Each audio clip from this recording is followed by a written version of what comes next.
আজকে আমি চন্দন বাটছি, কালকে জগন্নাথের চন্দন যাত্রা। দেখো চন্দন, কত চন্দন বাটা হবে।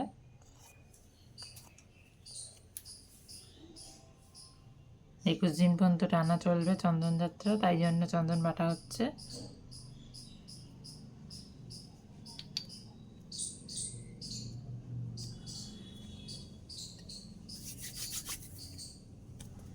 কীভাবে চন্দন বাটছি দেখো।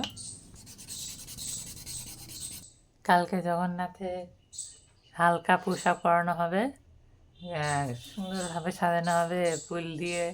কালকে পান্তা ভোগ দেওয়া হবে, আর মুখ ছাড়া পুরো বডিতে চন্দনের প্রলেপ দেওয়া হবে। ওই জন্য অনেক চন্দন লাগবে, ওটা 21 দিন পর্যন্ত চলবে।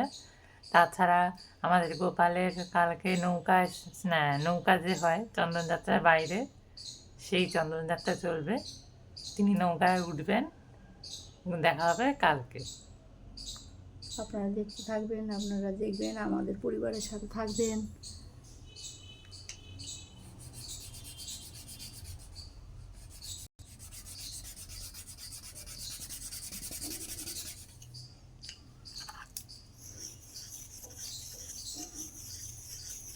এটা কি চন্দন? এটা হলো চন্দন, গোপীচন্দন।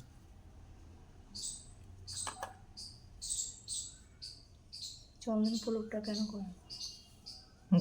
গরম থেকে রক্ষা করার জন্য, ঠাকুরকে একটু স্বস্তি দেওয়ার জন্য চন্দনের প্রলেপ দেওয়া হয় সারা গায়ে। তখন জগন্নাথ ভারী পোশাক পরে না, এখন যেমন পরে আছে ভারী পোশাক, তখন এমনি হালকা জামা পরে। স্নান যাত্রায় শেষ হবে চন্দন যাত্রা, তারপর 15 দিন জ্বর হওয়ার পর জগন্নাথের রথযাত্রা হবে। গ্রীষ্মের শেষে আর বেশি দিন কিন্তু স্নান যাত্রা বাকি নেই। আপনারা সবাই পাশে থাকলে আপনারা দেখতে পারবেন জগন্নাথের স্নান যাত্রায় কীভাবে হবে। এইবার কিন্তু আমাদের যেহেতু এই বছর নবকলেবর হয়েছিল, ওই জন্য এইবার বড় করে স্নান যাত্রা হবে, ও রথযাত্রার জন্য বড় রথ আসবে। জয় জগন্নাথ। জয় জগন্নাথ। চন্দন